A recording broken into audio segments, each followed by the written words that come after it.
Hi guys, it's Mill here, and I'm gonna teach you quickly how to make a current generation weapon model complete with high detail normal maps, specular maps, diffuse maps and so on.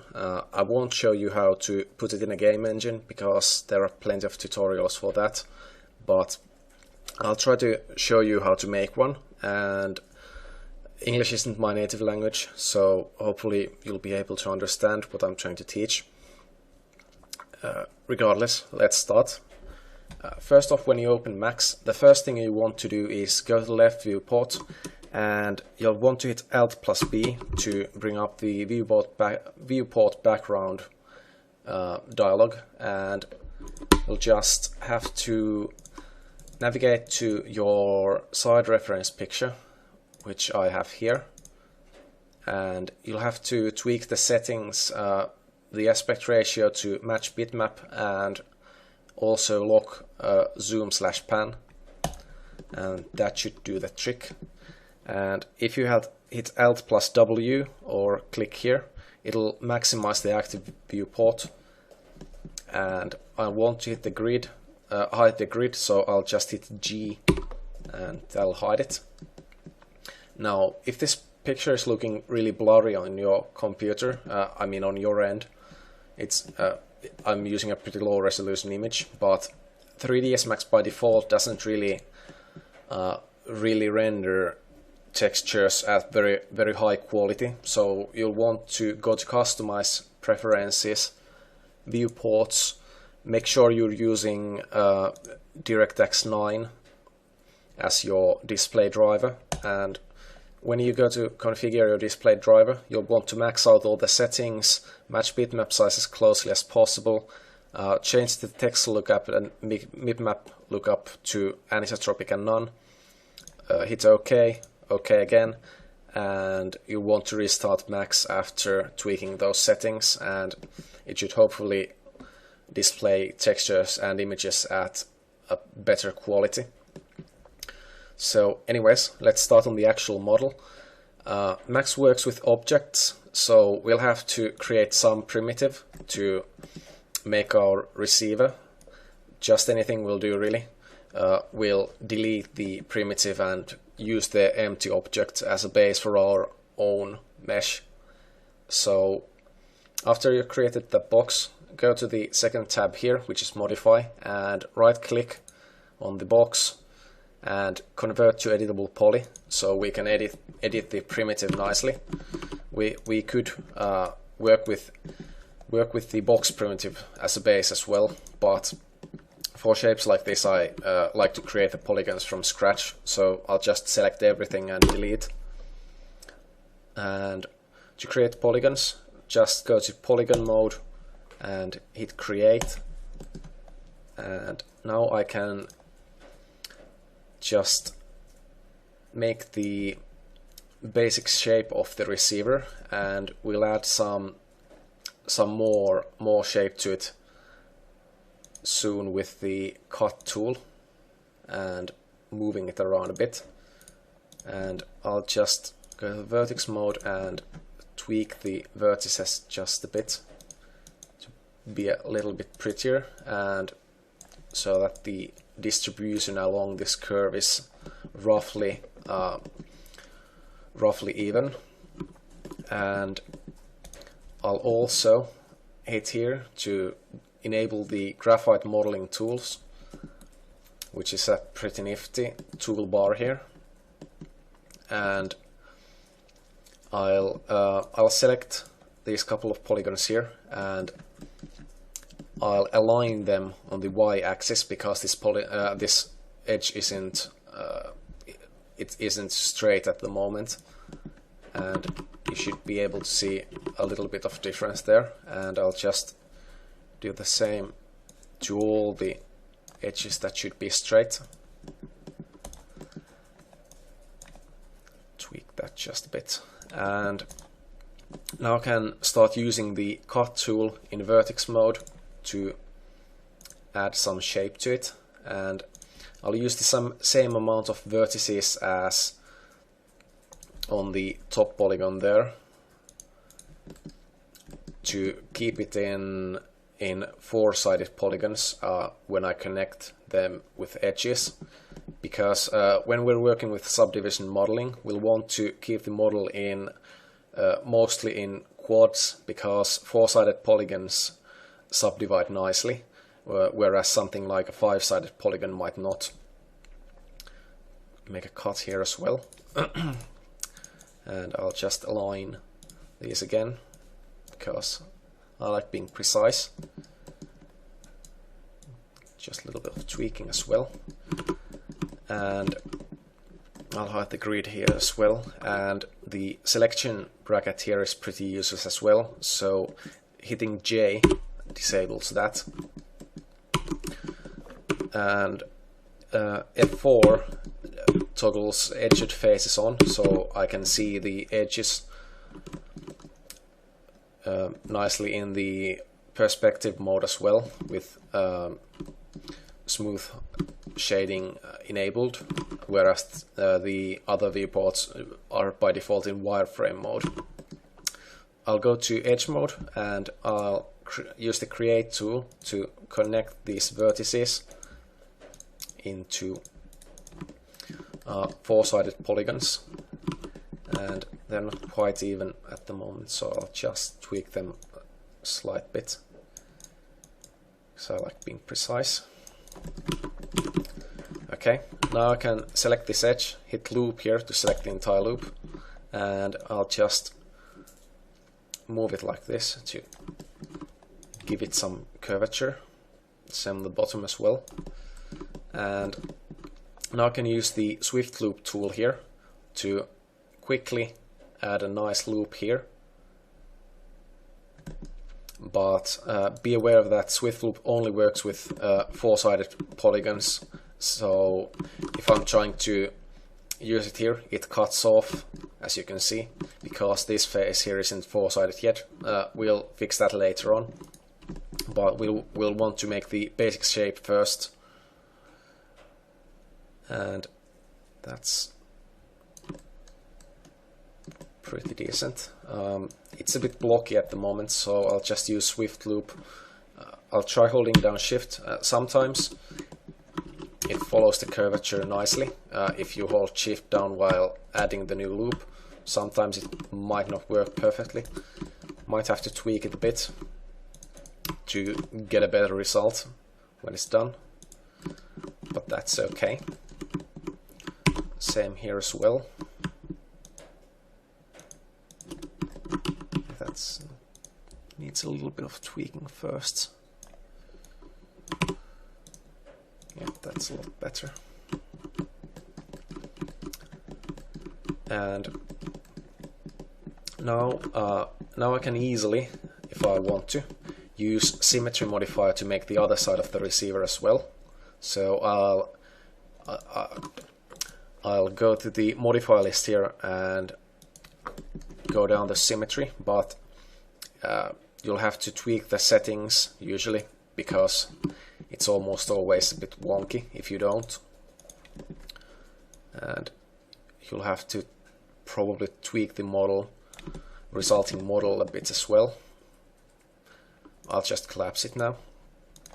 And I'm not really happy with this, so I'll remove this edge here to make the polygon distribution a bit more uniform here.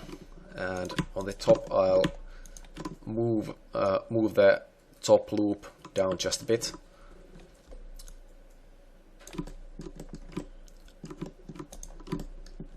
Okay, that's pretty good. Now I'll want to select the border subselection mode and select this open border here, and I'll go back to edge mode and deselect a couple of faces and hit the bridge tool to quickly connect these, and I'll just cap this open edge here. Same here as well.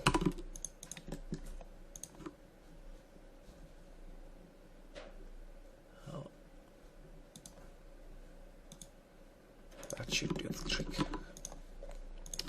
And to make sure these newly created faces are planar, I'll use the align tools. Align tools to make sure they are, and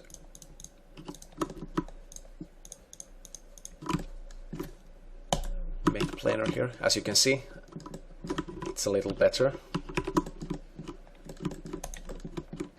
And now we'll want to add a couple of loops here with Swift loop to make these make all these polygons four-sided. As you can see, this one isn't four-sided, it's a triangle, but it doesn't really matter. I'll show you why a bit later. But on flat faces, it's not as crucial.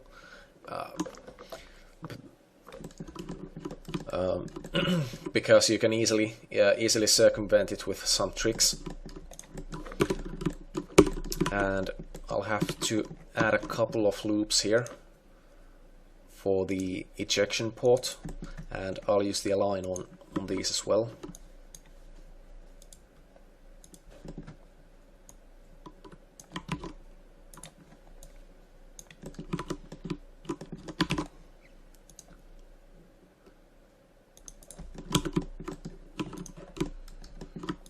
And I'll just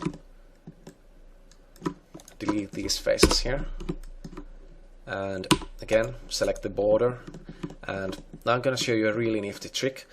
If you're in border or edge mode with an open edge, if you're holding down shift and you use the move tool, basically it just extrudes the edge for you like this. That's a really nifty feature. And I'll use the align tool to make it nice and even. And now I can just deselect these edges here and hit the bridge tool to connect these open borders. And now I'll show you how to make this into a high poly model. If this was the complete low poly model, I would optimize it down a bit, but like I said, when you're using subdivision modeling, you'll want to keep the faces in quads so that it smooths nicely. And I'll just apply a turbo smooth modifier on top. You can get it from the modify list, but I've customized it a bit so I can easily get it here. And as you can see, the result is not perfect at the moment, it's pretty bad. I'll apply a couple of more iterations to it. To circumvent this, we can easily, with the Swift Loop tool, add a couple of supporting edges here to retain the shape better, as you can see. And we can do it here as well.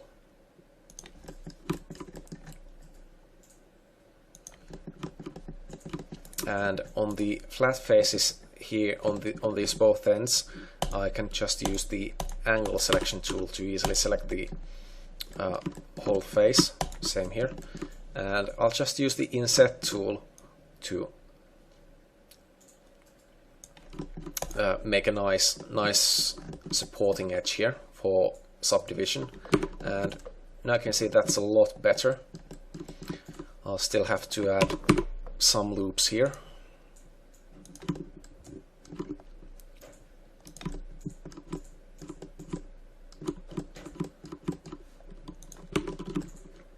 Okay, that's pretty good. And we can even improve this further. If I go to turbo smooth with the edge display enabled and I hit isoline display, basically what this does is without isoline display, turbo smooth displays the result of the subdivision, but when I toggle isoline display on, I can see how the subdivision affects the cage model we're using for turbo smooth. And you can see that these edges here are stretching quite a bit since these faces are pretty long, and we can easily circumvent this by adding a couple of loops here just after the edge. And as you can see, it retains the shape a lot better, and I can do it on these faces as well. Might not make as big a difference since these faces are not as long, but it doesn't hurt to be on the safe side.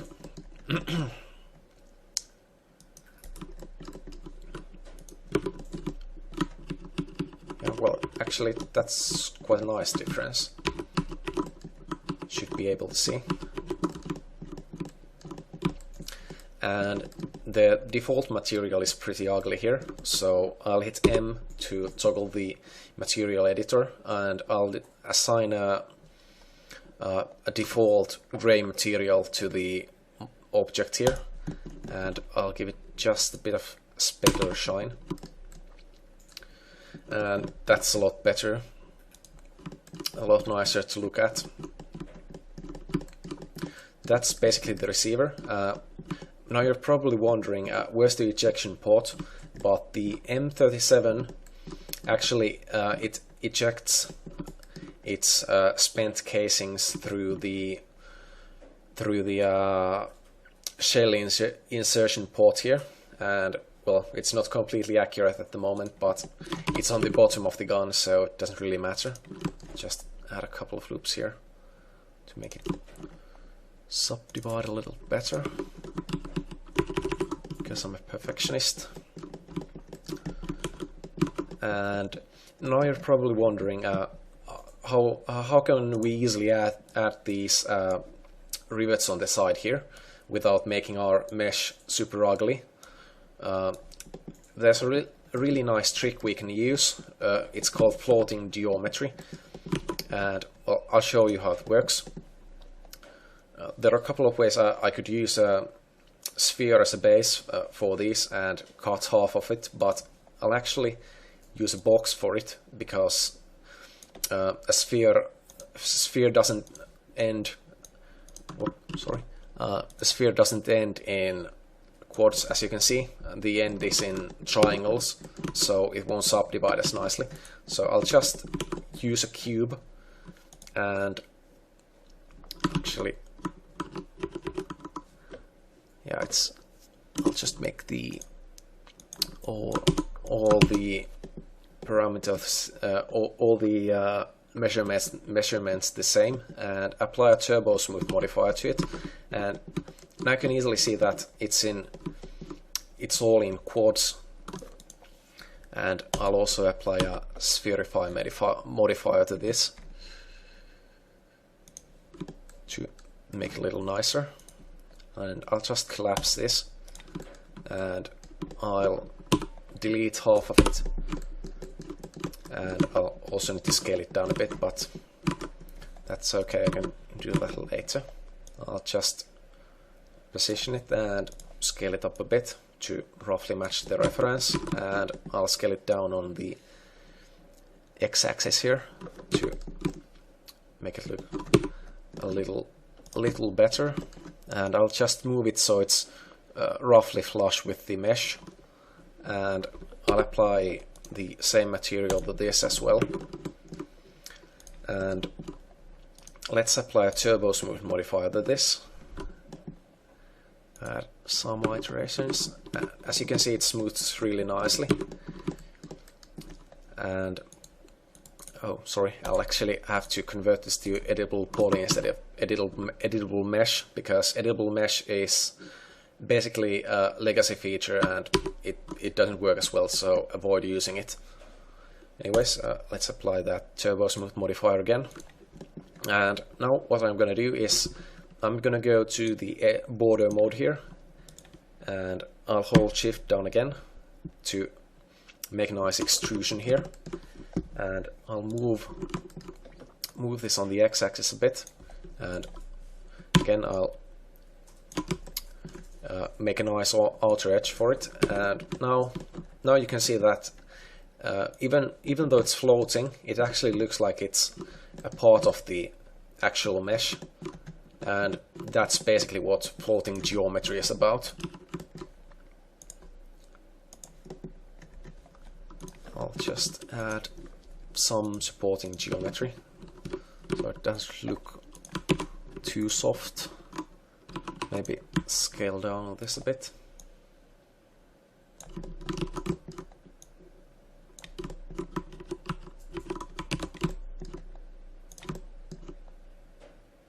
Let's see if that works any better. That should do the trick. It's not perfect at the moment, but it's close enough. And I can just easily duplicate this for the other rivets here.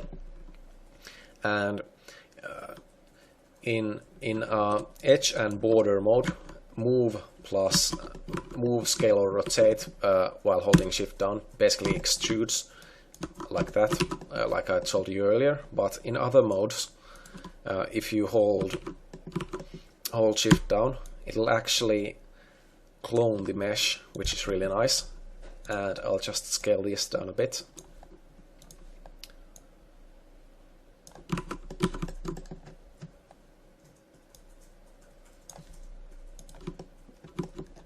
Like that. And again, I'll just duplicate it. Scale down a bit and duplicate again. Scale down even more. And you can see there's a serial number here, but we can easily add that in Photoshop. No need to model it in.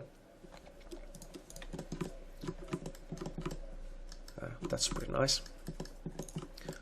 Just tweak the receiver just a bit.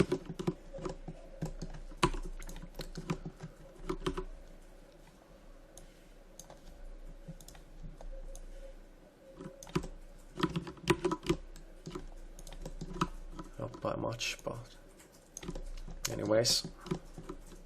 And again, I'll reapply the make planar here to make it a little nicer. Yeah, that's a little better. And these rivets are same on the other side as well, so we can use the symmetry modifier again. Just move this as close as I can without clipping.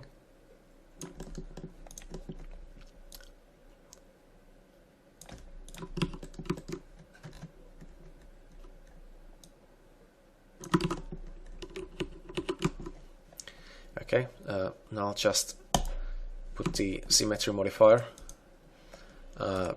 in between the turbo smooth and the editable poly modifiers.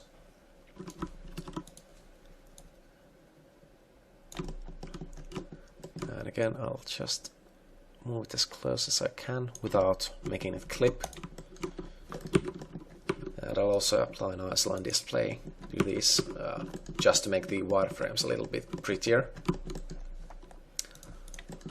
Okay, that's pretty much receiver. And I'll quickly save it, because Max likes to crash sometimes, so it never hurts to be on the safe side. For the cylinder here, we can just, for the gun barrel, we can just use a cylinder primitive easily. So let's do that. I'll use a 16-sided cylinder, and I'll also toggle angle snap toggle on so that the rotate tool works in 5 degree increments, and I'll change the height segments to 1. And as you can see, it doesn't match the barrel at the moment, but we can easily convert this to editable poly and tweak it ourselves. I'll have to tweak this a bit. Scale it, maybe scale the receivers a bit as well. It's looking rather thin at the moment. It should be a little better. I'll just see these. There should be some advice. Okay, I don't have any good angle shots, but it looks like it should be maybe this fat. And I'll just move the symmetry modifier a bit.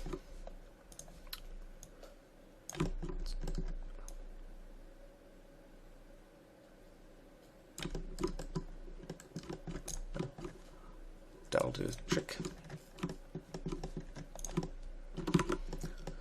And I'll just move it roughly in the center.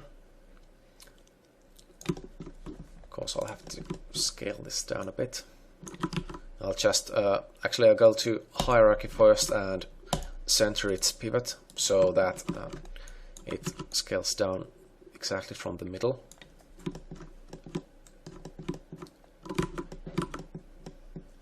Should be a little better. I think the receiver should still be a bit wider.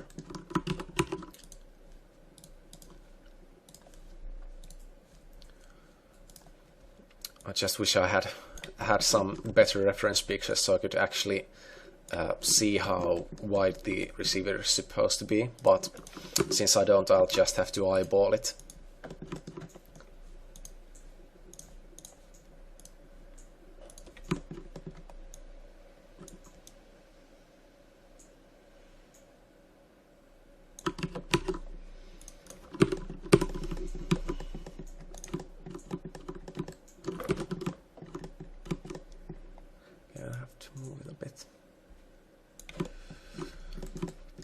Okay, and I'll make it so that it actually intersects the mesh, and I'll also delete the useless face that's inside the receiver, and I'll just move this all the way here.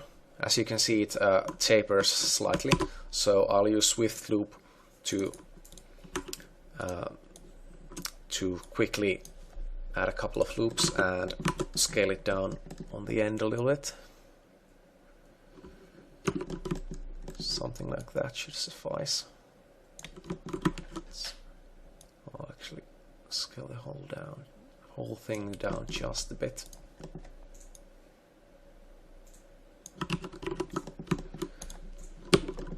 Okay.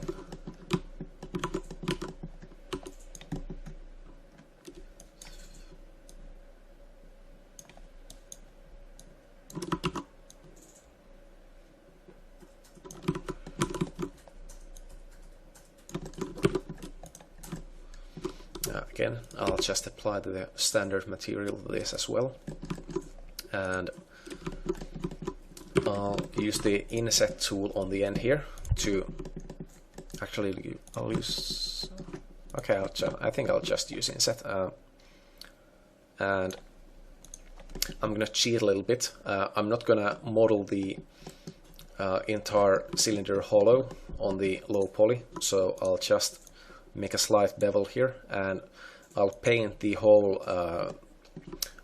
completely black on the diffuse and specular after when I'm texturing this thing. And I want to make this face quartz again, so I'll delete it and select the border, deselect opposite edges and hit bridge.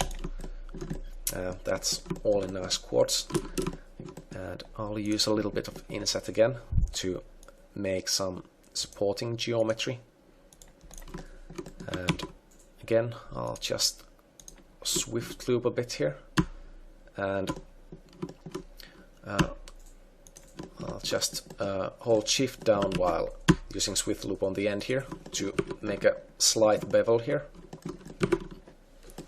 and again I'll just put a couple of loops here and apply turbo smooth modifier with 3 iterations. That should be pretty good. Just move this loop slightly. Excuse me. No, doesn't really make any difference, but just keep it that way.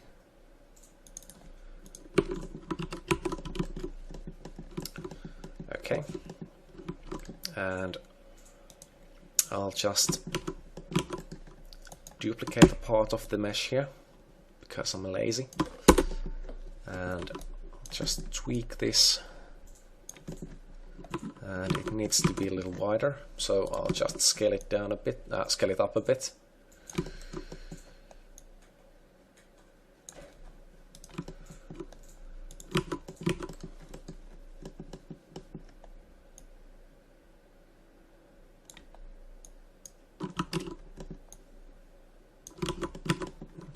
That should do the trick.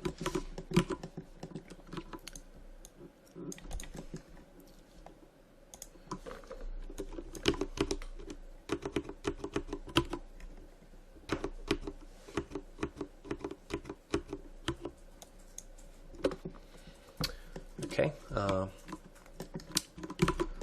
I think I'll cap this like I showed you guys before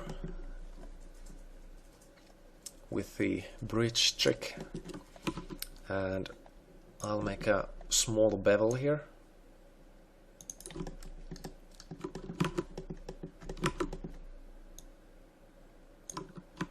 And I'll cut a couple of loops here, and I'll scale it up a bit.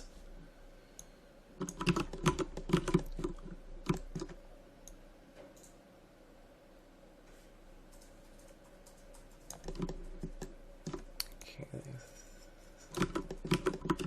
Yeah, I think that's good enough. And again, just add some supporting geometry.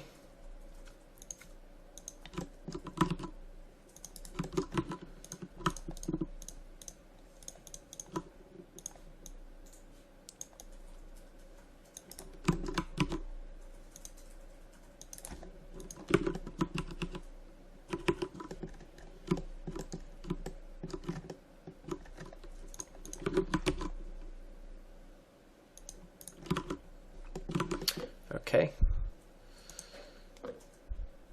and the cap here has some detail on it, but I'll just make it in Photoshop probably. Actually, I think I'll just make it in Mesh. Shouldn't be too hard.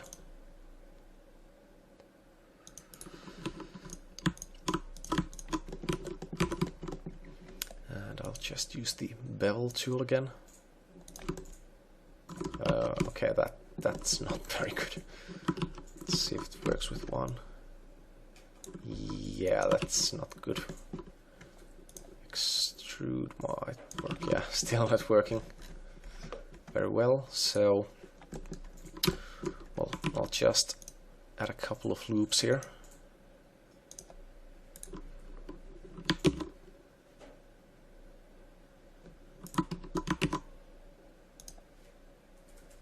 And I'll just simply scale these polygons up a bit, and I'll see if, how well this works. I'm not entirely sure if it works, but I'll try selecting these edges and using the extrude tool. That's not too good, but I'll see if I can salvage it.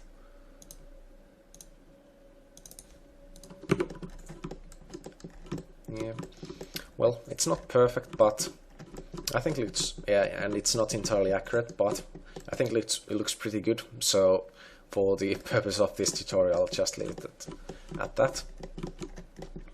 And again, I'll apply the isoline display to make it look a little prettier.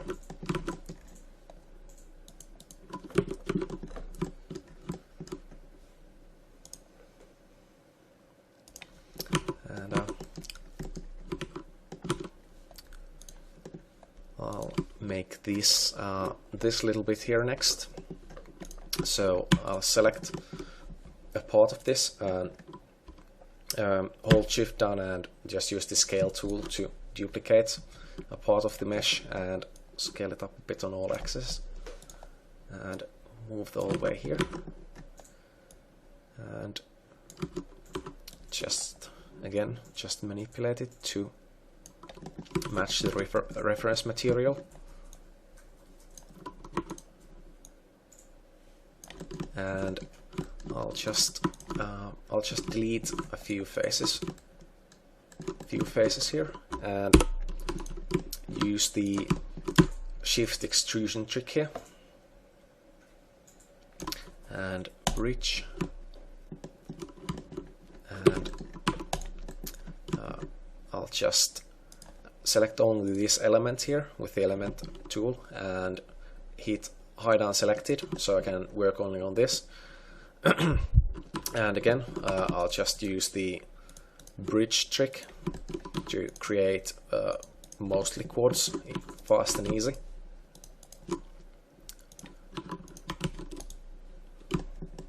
And I'll just use the inset tool, and I'll actually also show you why I'm gonna do a dirty little trick with the inset tool. If I make it like this, you can see that it's, well, kind of hard to explain, but basically this part isn't very good. I'd want the loops to actually go like this instead, and not terminate at the corners like this. But I can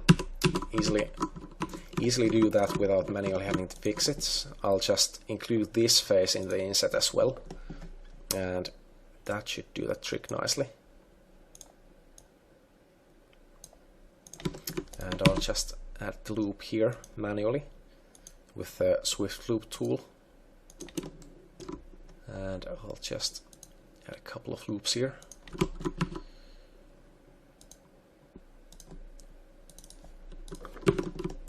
Yeah, that's pretty good. I'll just, maybe I'll add an old loop here. Well, actually, I think I kind of like it smooth, so I'll tweak these a little bit. And now I can just unhide everything, and that's pretty cool, if I may say so myself. And it has a slight riveted thing, and actually it looks like it has slight curvature here, so, and it looks perhaps slightly thin, so I'll just scale it just slightly. And I'll actually remove these loops quickly, and I'll just I think I'll unhide everything else again, and I'll temporarily, oh, actually not, I'll just try doing a Swift loop here, and I'll just scale on all axes, but I'll move these down again to make it look like the reference.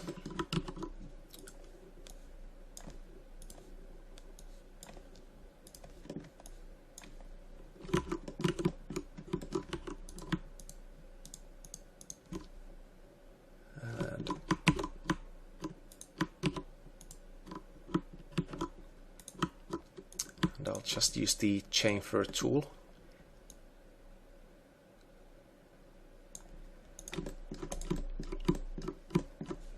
And just add some loose supporting geometry. Okay, that's not too good, so just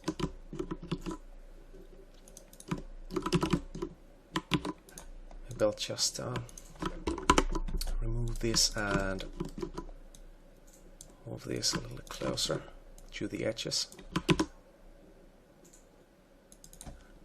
And yeah, that's a little better. It's kind of smooth right now, but I like my high poly models pretty smooth because they translate better into the normal maps. If you're gonna make it too tight, it's not gonna translate in the normal maps very well at all. So might as well exaggerate it just slightly. And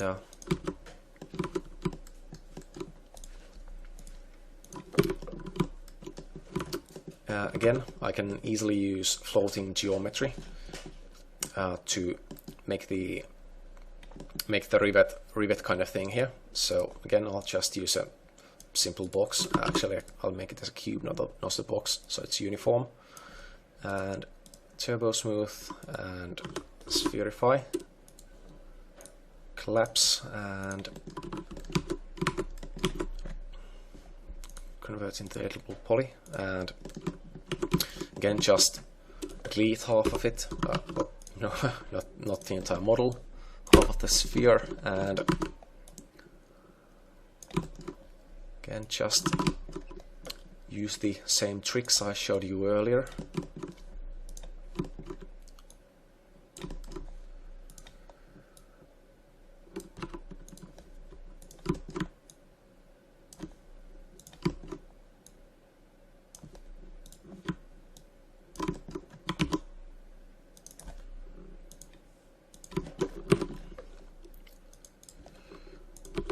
And that looks pretty cool.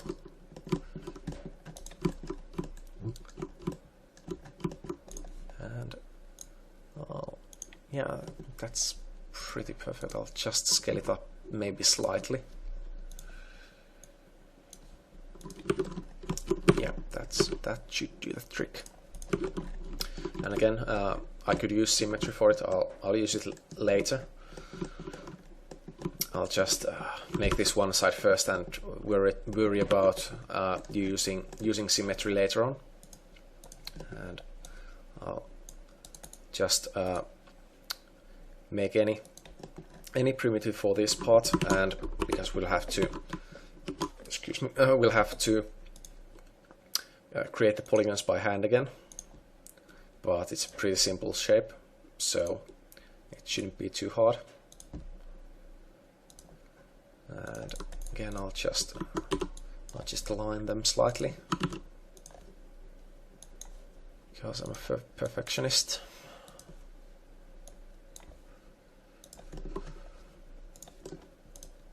And tweak the curvature slightly.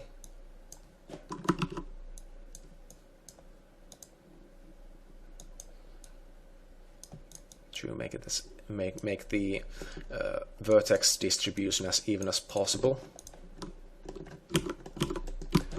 And it's maybe a bit small looking at the moment compared to the reference, so I'll just scale it up slightly. And now I can use the cut tool to make it into quads again. Pretty easy stuff.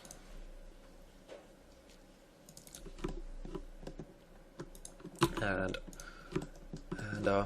I'll just extrude it with the shift extrusion trick we used earlier, and I'll apply a symmetry modifier, make it a little better.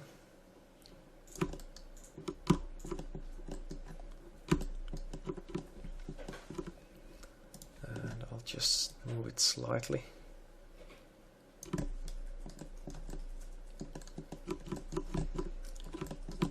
That looks pretty good. Maybe move it down slightly.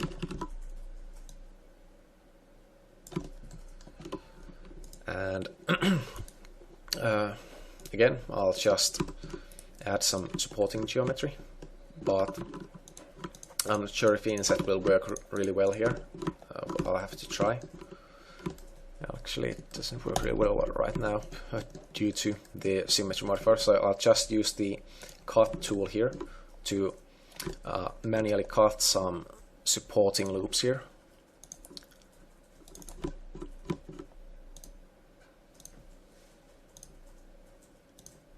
And as you can see, I created a triangle here, so I'll just make some extra geometry to try and avoid triangles.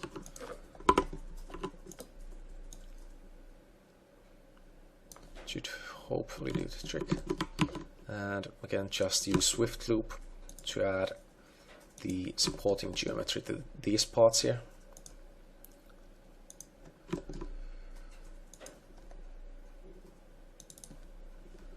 And let's see, yeah, of course I still need, as you can see, it's the loop isn't completely straight, so I'll just straighten it out a bit and add an extra loop and do the same here as well. Actually, I'll need to cut these loops because I don't know if you call it, but as you can see, the Swift loop isn't working perfectly at the moment, since these faces aren't all four-sided, but now it works perfectly. And again, I'll just align it.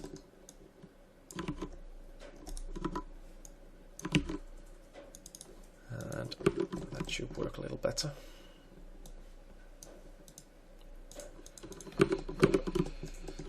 Yeah, again, I forgot this as well. Yep, that should do the trick. Well, that part's slightly too thick at the moment. And I'll backtrack a bit, and I'll just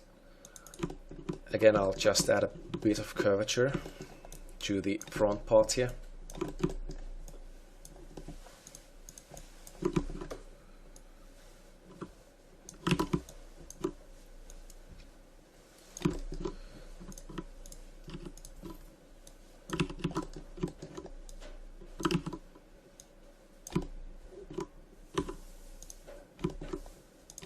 And I'll just tweak it until it looks good. And just use the chamfer tool again. Pretty simple stuff.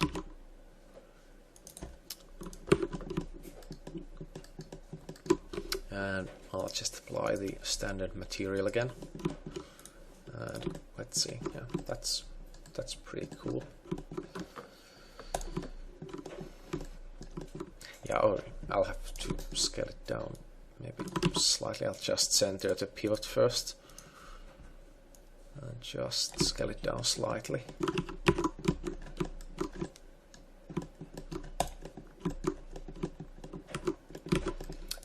And also use the isoline display again.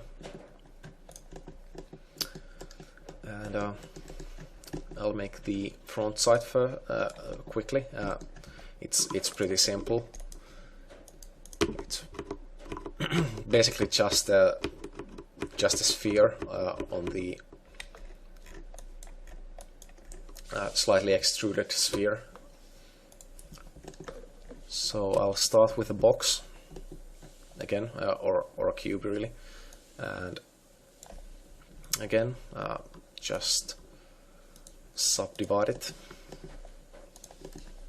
and actually, yeah, I'll use the spherify modifier again,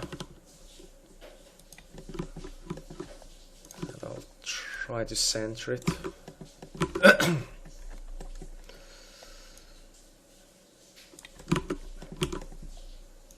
Just collapse the whole thing again and make it a little bit poly.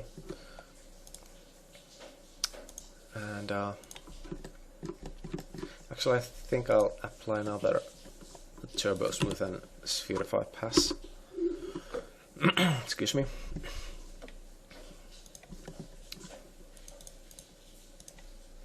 And I'll just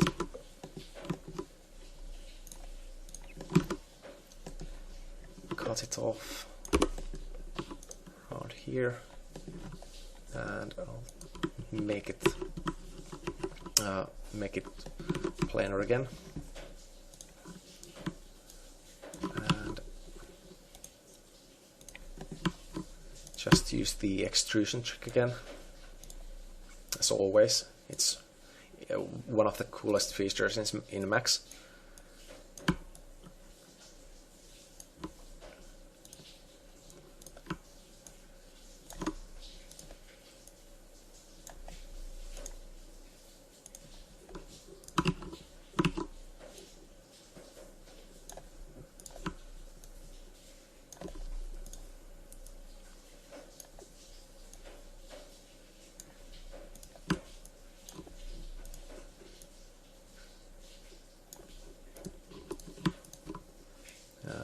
just tweak this slightly.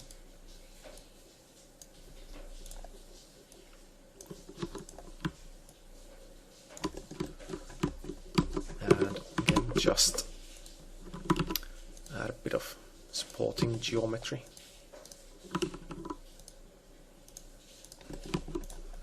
And turbo smooth it and apply the standard material, and I'll just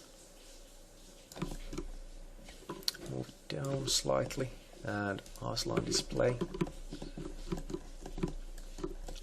And that's pretty cool. I'll just move it up slightly and move this down a bit. Yeah, that's pretty cool.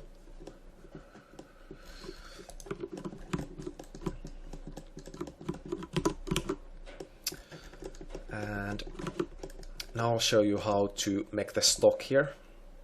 It's quite simple. We'll just use the same methods we we used with the receiver. So we'll I'll just wait a second. I'll disable the turbo smooth for now, and I'll make the I'll try to match the polygon density of the stock with the receiver. Of course, I can easily add more geometry to the stock later with the cut tool, among others.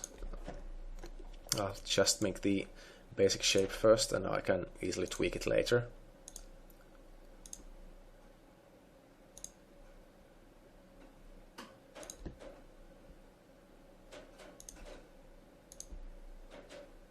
And I'll try to match the amount of verts, so I can easily make even quads just by connecting these, as you can see.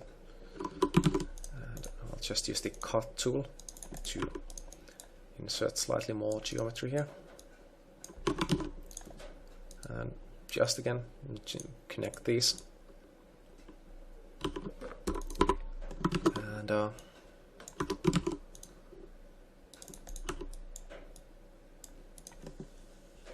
okay, and again I'll just use the cut tool like I did before to add some more geometry here. And like I said, I'll try to follow the shape and polygon distribution of the receiver, roughly.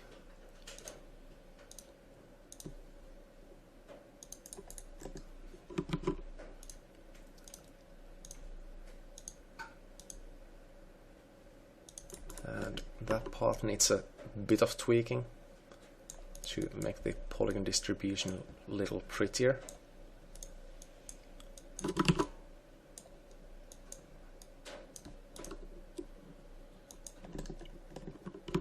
And I'll do it here as well.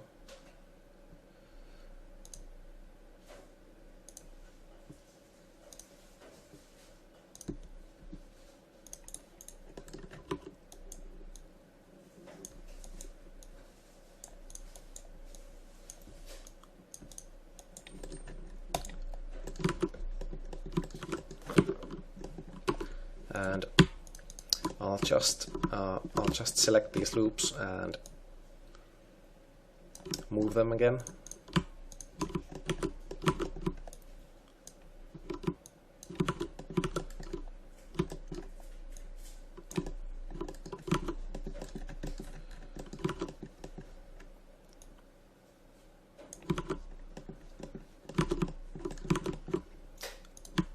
Same here as well.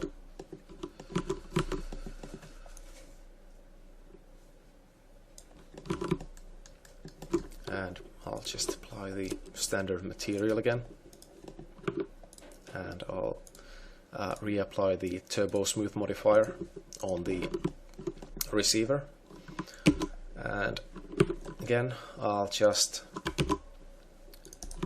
add some loops and tweak it. Actually, I think I'll actually disable the turbo smooth here, so I can see the shape of the receiver a little better. Should be a little easier to follow.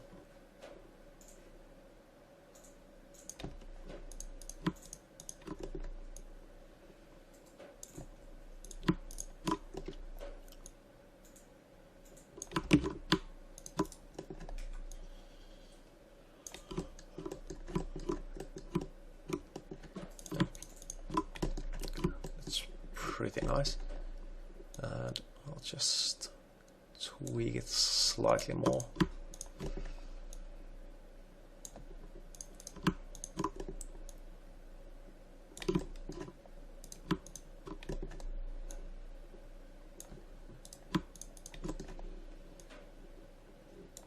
And I'll just move the flat face here a bit.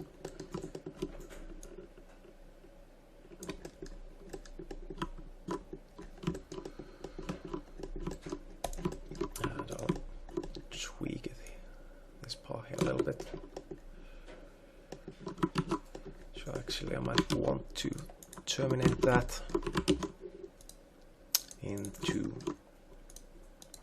a triangle, and I'll just, okay, maybe I'll leave that in, but I'll just tweak that slightly as well.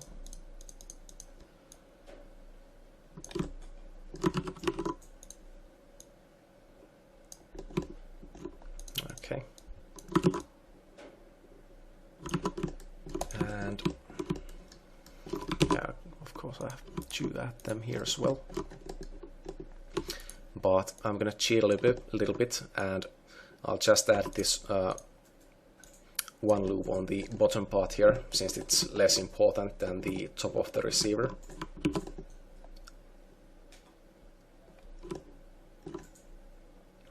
And again, just tweak it slightly to match the receiver nicely.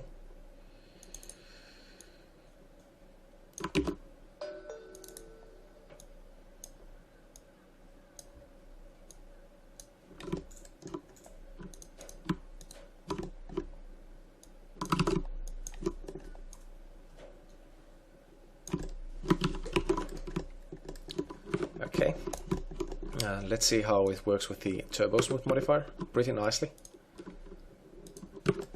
We'll have to do a bit of tweaking on this area, and of course mirror the whole thing. But first of all, modify the shape on the back here, so that it should be a little rounder, hopefully. And yeah, this area here definitely needs some attention.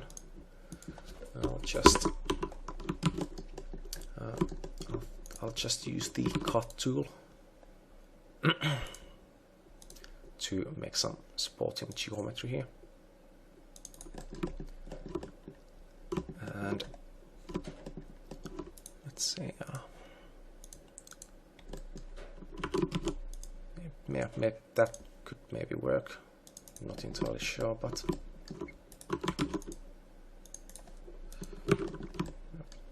yeah, that's pretty good. Nothing perfect really, but it doesn't have to be.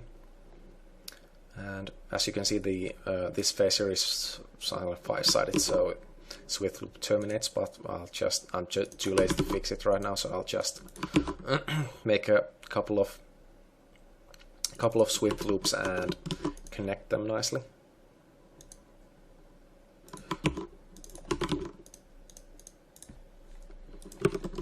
And that's pretty smooth, so I'll just move it slightly.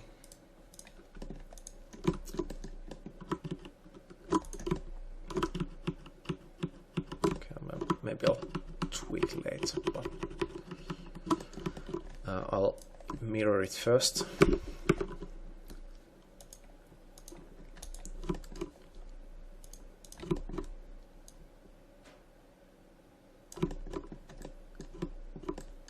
as you can see, it's not perfectly round at the moment, so I'll have to do some tweaking with it.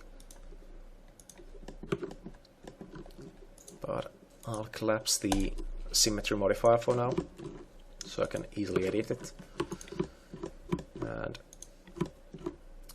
I'll try to relax the shape a little bit, just by hand.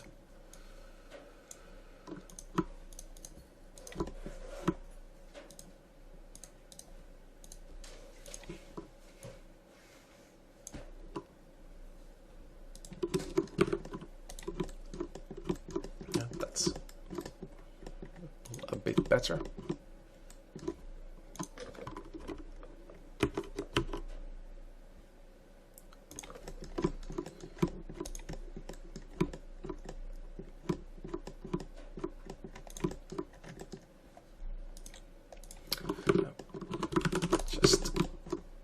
Just maybe scale it just a little bit.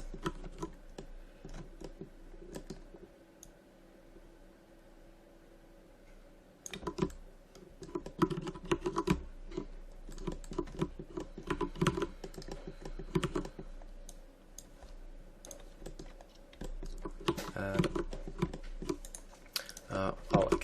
I'll unhide everything else and just use the bridge trick again, as always,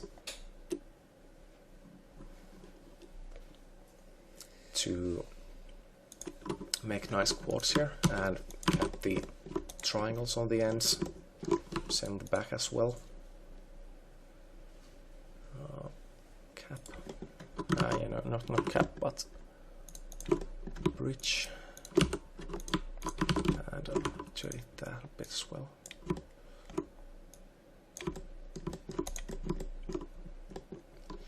And I'll just select by angle again. Oh yeah, I'll focus cap that, okay, and I'll just make it planar again.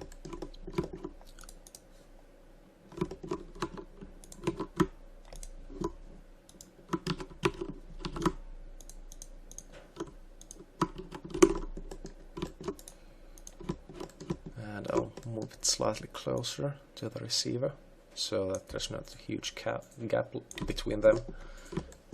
And I'll just use the inset tool again.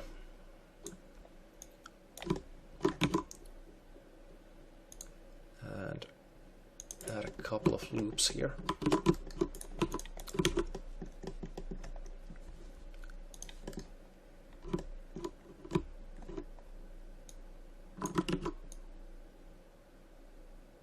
And I'll scale it slightly to match the reference better. And I'll just use the inset again and add a couple of loops. And this isn't entirely accurate, but I'll just make a quick loop here and use the extrude tool to make a nice cut here in the mesh, and add a couple of loops here to support it. And yeah, it's not entirely realistic, but it looks pretty good. And I'll use cap here as well.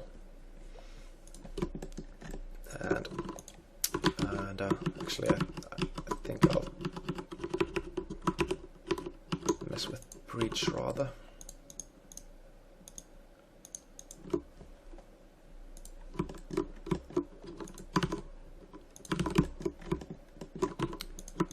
And I'll see if I can inset this, but I might kind of break it. Well, actually not that bad, but I'll have to make it planar. And I'll have to tweak this bit slightly as well to make it slightly better. And that should do the trick.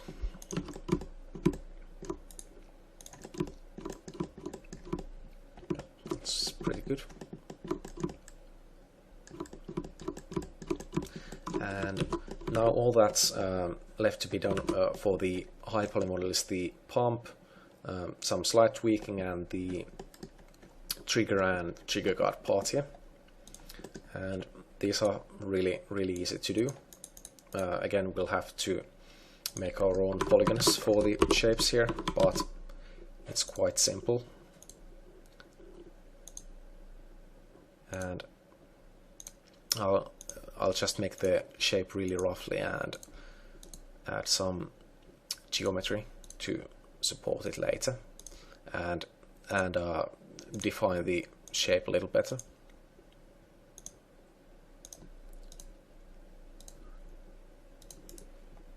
And looks like it's flipped, so I'll just hit the flip button here.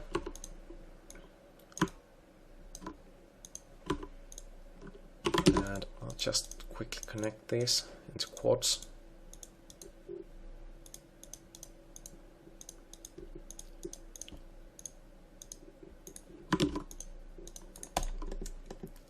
And I'll just use the Swift loop to add more geo here, and I'll also tweak it slightly by hand to make it a little bit more uniform.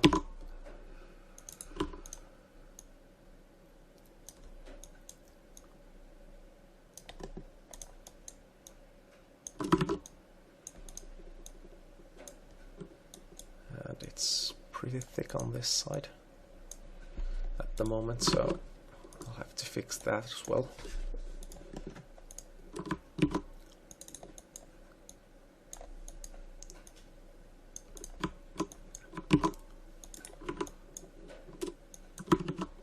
Yeah, maybe I'll actually fix the thickness issue first.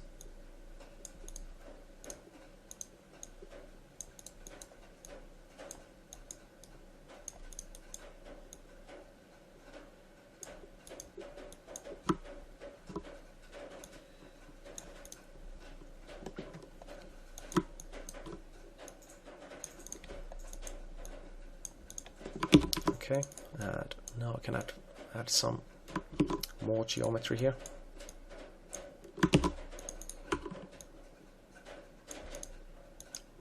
Not really perfect at the moment, but it's close enough.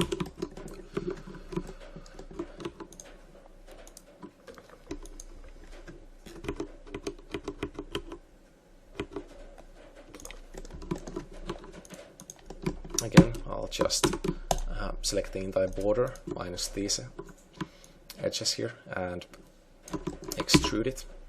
And again, I'll want some curvature here, so I'll just try messing with the scale tool and move tool here. I'll have to clean the result a bit when I'm done, but it should be pretty decent.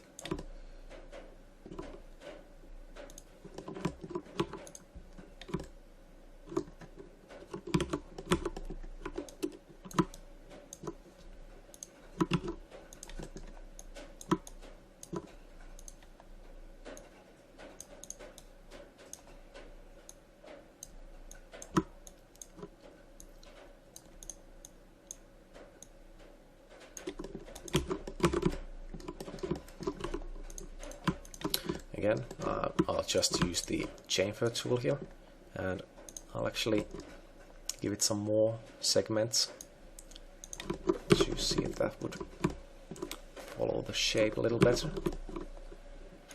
And I'll need to add some supporting geometry here as well. So again, I think I'm gonna cheat a little bit. I'll bridge these to make some quick temporary faces on this side, and cap these as well temporarily. And I'll just select these and try messing with the inset tool, although it might not work perfectly.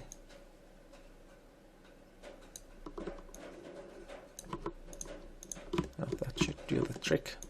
And now I'll just delete these here and use symmetry.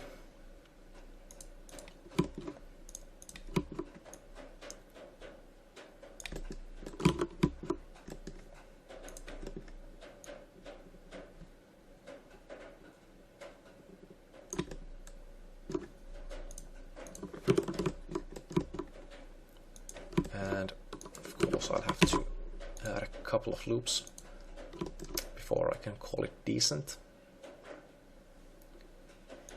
Well, that's not a big deal.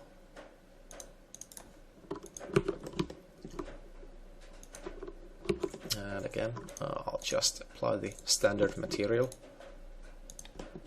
and I'll have to tweak this slightly.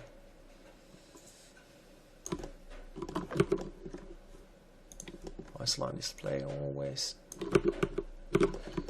and I'll just center the pivot and maybe scale it just slightly, something like that. Should be pretty good. And I think I'll move it up just a little bit. Okay, I think it's actually pretty decent like that. So I'll just tweak these parts here.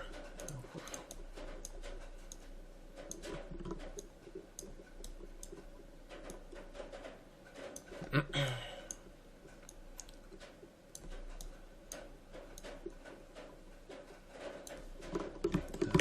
let's see, that should be a little better.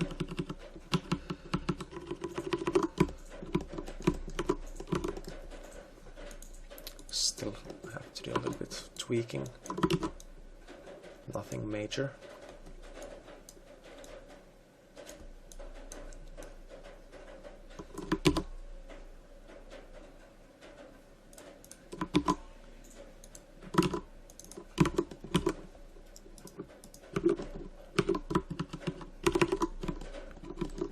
Okay, and for the trigger, we'll just make it the same way.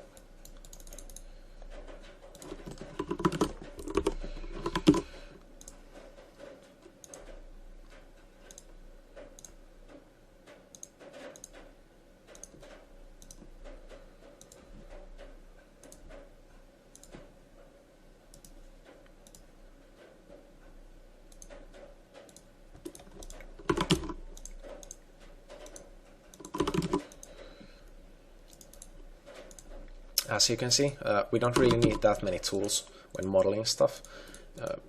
It's actually quite a few tools that we actually need to use consistently to make good results. So that the 3ds Max user interface can look pretty daunting to somebody who hasn't used any 3D software before. But once you learn what tools to use, it should get a lot easier after that. So I hope that you've been able to learn what I'm been trying to teach you. I'm probably not the best teacher in the world, but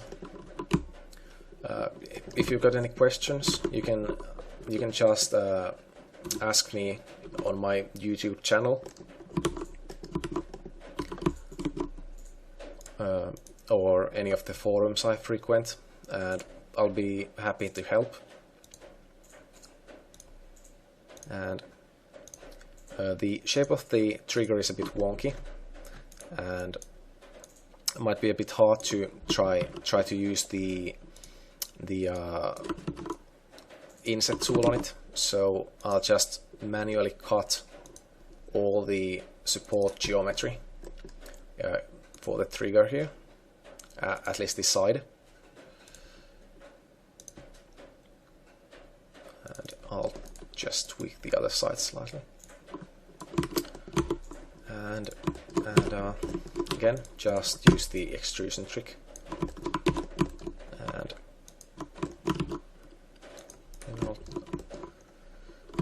I'll again add some curvature here.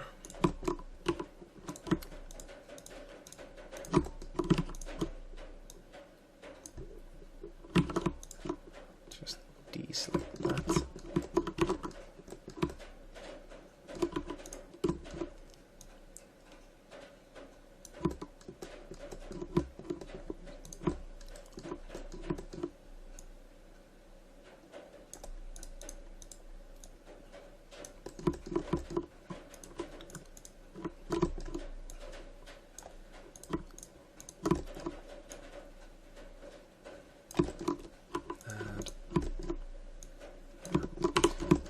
again, I'll just select the entire loop here. Actually, I think I'll make this planar first and add some supporting geometry here. Have to tweak it a bit on the other side so that it retains the curve when turbo smooth.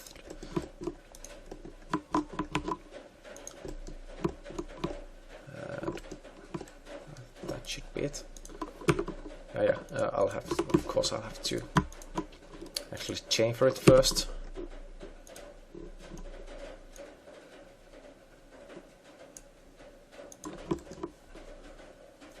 And again, just let's actually see if I think I'll just move back slightly to make it a bit smoother. And again, toggle the isolate display on, and I'll just delete these faces here. This should be pretty useless. And yeah, I'll have to apply the symmetry modifier again.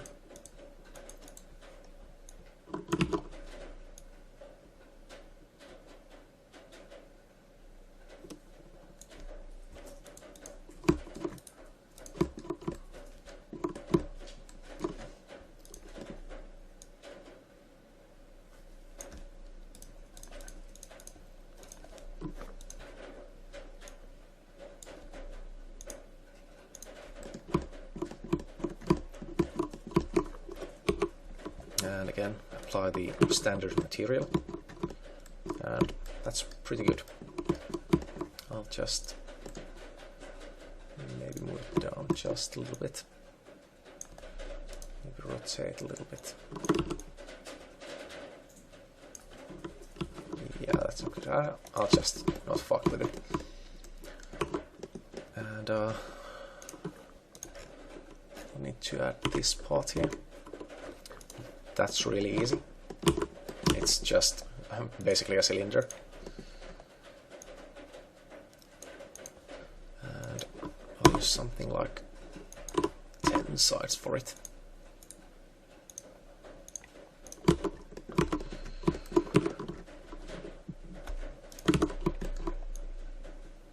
Yeah, I'll just delete the useless face inside first.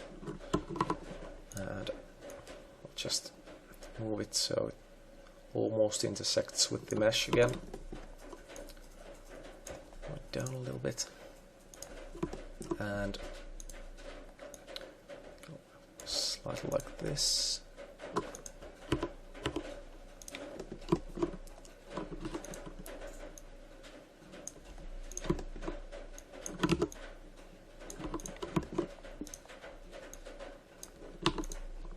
And again, use the outline trick for the floating part to make it look like it's embedded into the mesh, and just apply the turbo smooth modifier. Of course, I'll have to tweak it a bit. Again, I'll use the bridge trick to make it quartz, and inset it slightly.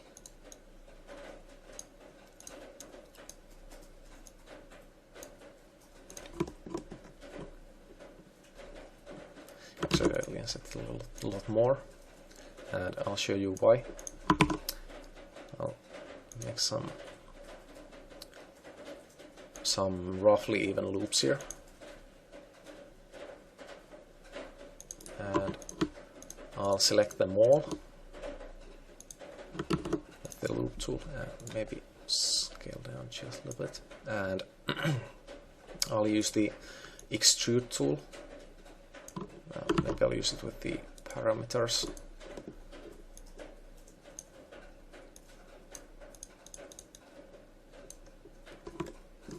That's pretty good. And I'll just chamfer it slightly.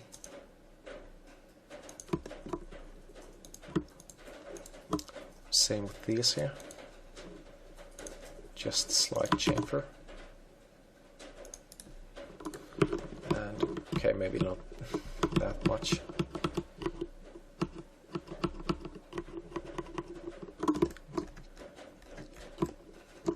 As you can see, the effect is pretty extreme, but for normal maps you'll want to exaggerate the details some so that they translate better in the actual normal map. So let's just leave it at that. And I can actually never mind. I'll just tweak this slightly to be a bit closer to the actual mesh, and maybe I'll scale it up just a little bit.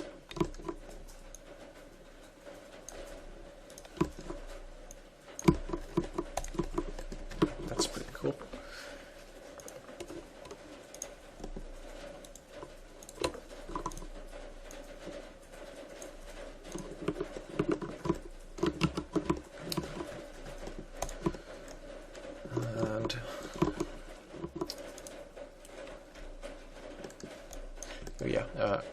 The pump should be the last part left on this high poly model before we can actually looks like I'll have to do a little bit of tweaking first. That's not good. That's all.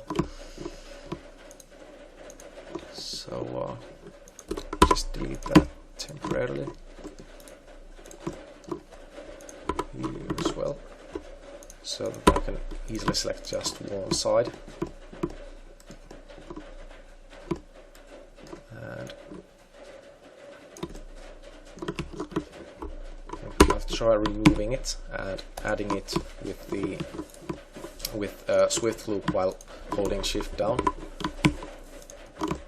If you remember what that does, basically it tries to insert the Swift Loop by using the curves of the mesh, whereas Swift Loop normally works with just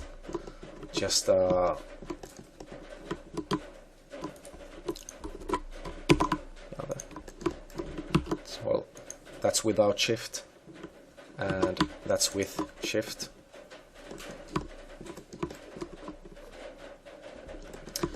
And as you can see, it actually fixed my problem pretty nicely. I'll have to do a bit of manual cleanup because I temporarily deleted some edges, but nothing drastic.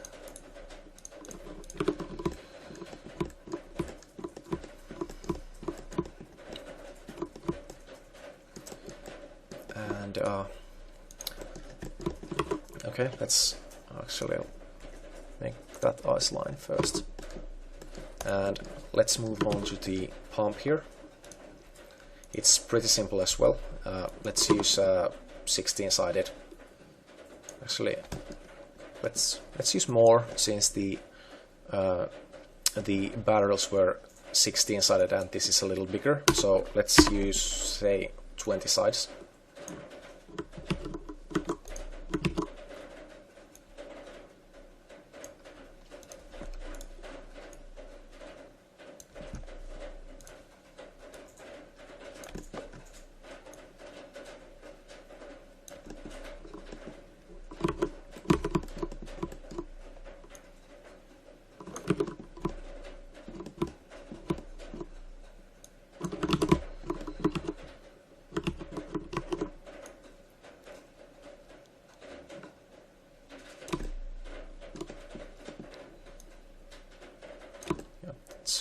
Roughly centered. I can mess with it later.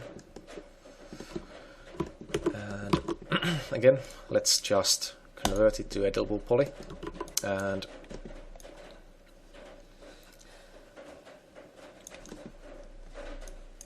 just manipulate it slightly.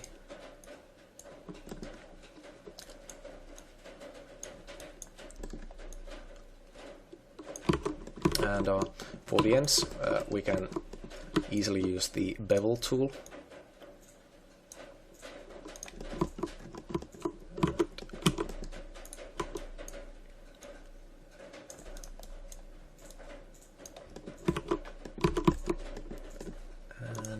they're actually separate pieces since the ends are metal.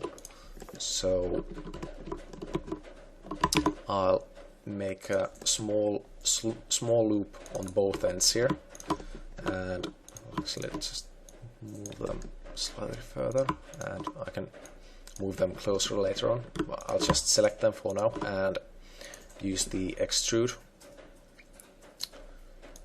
tool again, and I can just move them slightly closer to the actual edge. Actually, I'll go back a little and I'll try how the extrude tool works on these actual loops. If it looks slightly better, hopefully.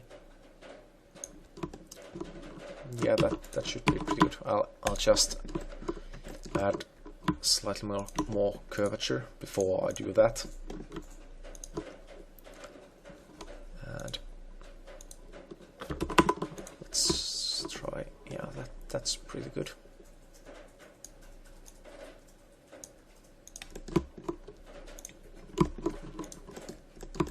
And I'll just use the inset tool here, and I want to make the inside hollow, so I'll delete these faces for now. And let's apply a temporary turbo smooth modifier.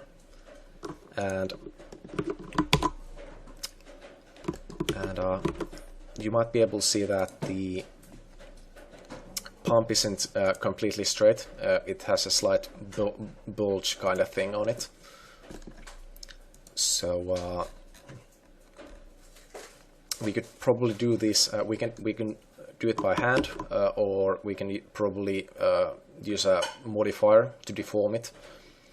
But I'm too lazy to mess with modifiers right now, so I'll just add a loop and again just chamfer it.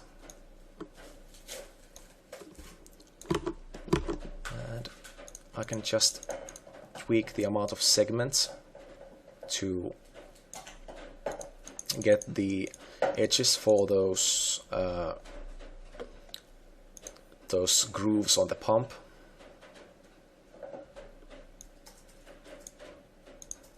And I think 16 should be the magical number. I'm not sure if it's accurate, but okay, maybe I'll make it a little slightly less. Let's say 14. And basically just let's select all these loops and again use the extrude tool to make those grooves, and we can chamfer them.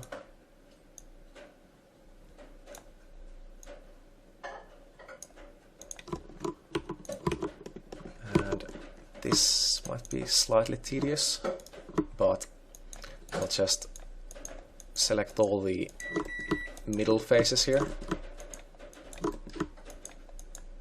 and I'll select ring and hit connect and change the segments to 2, and that should provide us with some pretty nice support geometry. Yeah, better.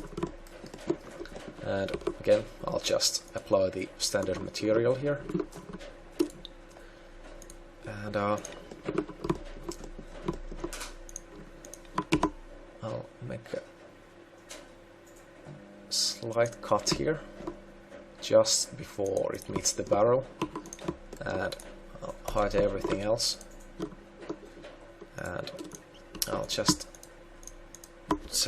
delete this edge here, and same here as well.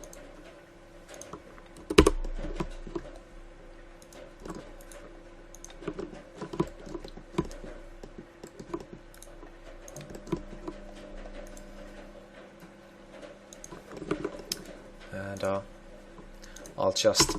I'll just use the bridge tool to connect these open edges, and this part's gonna get a little messy, as you can see, so I'll see if I can easily fix it with a quick and dirty fix, because I really can't be asked to make it properly. You probably can't even see it properly, since the barrel is probably blocking this part for the most part.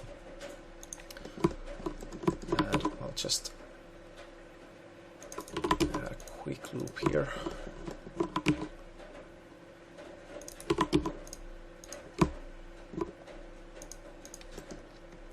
Actually, I think I'll just try selecting all the faces on the ring here. Sorry. And let's try selecting by angle, and I'll see if I can fix it with inset. Yep, that's not really a perfect result, but it's good enough. And as you can see, we'll have to do a bit of tweaking to get rid of that. So I'll just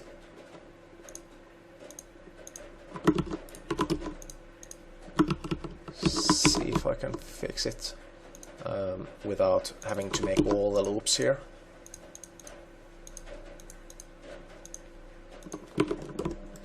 Yeah, that's still not good.